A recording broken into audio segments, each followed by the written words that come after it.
Stereotipai seni kaip pasaulis, o jų atsiradimo priežastis – žmonių skirtingumas. Apsidairykime ir įsitikinkime, ar žmonės iš svečių šalių tikrai kitokie. Sveiki. Socializacija. Šis žodis svetimas Nigerijos gyventojams.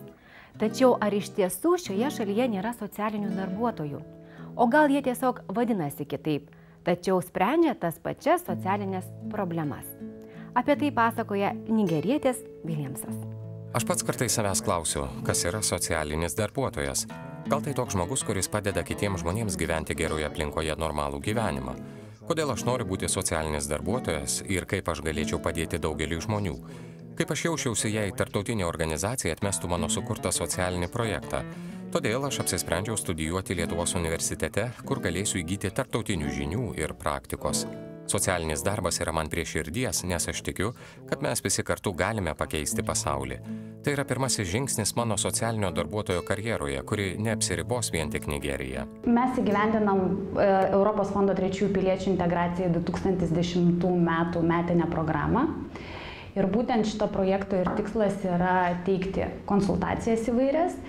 Dėl to mes ir pasikvietėm, kad jisai galėtų informuoti trečiųjų šalių piliečius, savo draugus, bet taip pat ir informuoti Lietuvos visuomenę apie Afriką, apie jos kultūrą, nes integracija iš ties tai yra dvipusis procesas, kuriame turėtų dalyvauti tiek Lietuvos visuomenės žmonės, tiek patys trečiųjų šalių piliečiai. Kai prieš keliarius metus gyvenau Rusijoje, teko mokytis reklamos, bet susidūriau ir su vaikais.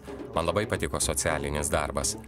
Pamaniau, kad tai labai įdomus darbas ir baigęs mokytis, nusprendžiau studijuoti toliau socialinius mokslus ir įgyti antrą mokslinį laipsnį, o vėliau tapti socialiniu darbuotoju. Dabar man viskas labai gerai. Po mokslų baigimo Rusijoje ieškojau socialinio darbo internetu. Radau nemažai skelbimų ir buvo galimybė dirbti tokiose šalyse kaip Jungtinės valstijos, Anglija, Lietuva, Olandija ir Vokietija. Gyvenau Rusijoje, todėl ieškojau šalies, kuri būtų arčiau. Pamačiau Lietuvą ir atsiunčiau paraišką. Man imponavo ir panaši rytų Europos kultūra. Iš ties jis yra labai imlus ir jis orientuojasi į bendruomenės plėtrą, kas yra būdinga Nigerijoje, ar ne? Pas juos vis tiek žmonės telkiasi aplink bendruomenės ir ten yra būdinga tai, kad vis tiek parama, ta suvokiama, kur pas mus yra Lietuvoje socialinė parama, yra įstatymai ir visa kita, tai Nigerijoje yra svarbus socialiniai ryšiai, giminystės ryšiai. Jie padeda vieni kitiems. Tai yra vaikai tėvams, tėvai vaikams, broliai, seserims, seseris, broliams ir taip toliau. Tai va dėl to dar tas, kaip pasakyti, reikalingas matyti perėjimas, nes socialinis darbas pas juos tik tai pradeda vystyti. Yra įsteigtas pirmasis socialinio darbo institutas Nigerijoje, bet jie tik tai pradeda kol kas savo veiklą. Taip, žinoma, socialiniai mokslai Nigerijoje gyvuoja jau kuris laikas. Vietiniai universitetai susitelkia ties mūsų šalies bėdomis, nagrinėjama labai daug socialinių aspektų, pačios visuomenės bėdos.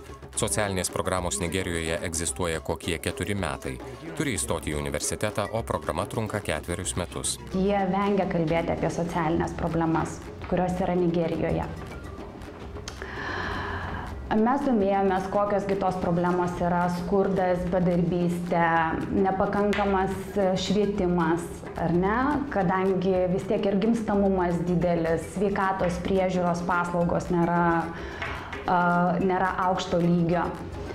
Tai jiem yra skaudu kalbėti apie jų socialinės problemas. Tiesą sakant, Nigerijos gyventojų sudėtis yra labai paini. Turime labai daug tradicijų, daug skirtingų kultūrų, turime daugiau nei 500 kalbų. Dažnai mums nelengva būti kartu, gyventi vienoje šalyje. Kai kurios tarptautinės ir vietinės organizacijos deda pastangas sprendžiant socialinės problemas. Tačiau taip pat čia egzistuoja ir tokios tradicijos, kurios draudžia priimti išorinę pagalbą. Nigerijoje mes labai gerbėme draugystę. Ten žmonės labai draugiški vieni su kitais. Problemų vis tiek yra. Nepaslaptis vis tiek yra ir problematika. Aišku, ir Lietuvoje yra plinta ir živ, ir AIDS, lygiai tas pats yra ir Afrikos šalyse, tai nėra paslaptis. Yra ir smurto reiškinių. Yra įvairių socialinių problemų. Jie orientuojasi daugiau į socialinį darbą mokykloje. taip pat į bendruomenių plėtrą. Tiesą sakant, mano akimis, šeimos Nigerijoje ir Lietuvoje yra labai panašios. Žinoma, neskaitant kultūros ir religijos, taip pat tradicijų, jos, žinoma, skiriasi. Nusprendžiau juos pasikviesti švęsti Velykų kartu. Jie krikščionys, jie švenčia, tiesiog jie nedažo margučių. Jie tiesiog išverda tik tai kiaušinius ir jie būna natūralūs. Dėl to jie labai nustebo, kada buvo margučiai skirtingų spalvų. Čia švenčiamos kiek kitaip nei pas mus Nigerijoje. Nigerijoje naudojame gėlės tam tikroms apeigoms. Čia jūs naudojate kiaušinius, žaidžiate su jais, valgote įvairius patiekalus. Tai įprasta rytų Europos kultūra, tačiau skiriasi nuo Nigerijos. O ką apie mus mano nigeriečiai?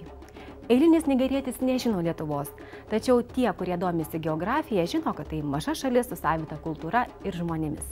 Šį kartą tiek. Iki. Buvimas tarp įvairių kultūrų žmonių augina supratingumą bei toleranciją visai žmonijai. Tokias iniciatyvas remia Europos fondas trečiųjų šalių piliečių integracijai.